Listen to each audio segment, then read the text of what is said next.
Your, advocate ఇద్దరు ఒకటేనని చాలా మంది అనుకుంటారు. కానీ వారిద్దరూ ఒక్కటే అనుకుంటే పెద్ద తప్పు చేసినట్లు. లాయరు, అడ్వకేట్ల మధ్య ఉన్న తేడా ఏంటో ఇప్పుడు తెలుసుకుందాం.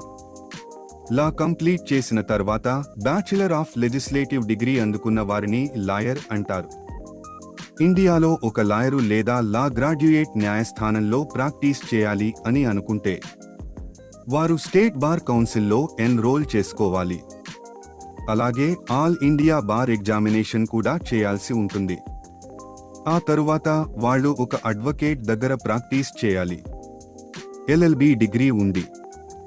బార్ ఎగ్జామినేషన్ క్లియర్ చేసిన వారిని అడ్వకేట్ అంటారు. లాయర్లు కేవలం న్యాయపరమైన సలహాలు మాత్రమే ఇవ్వగలుగుతారు.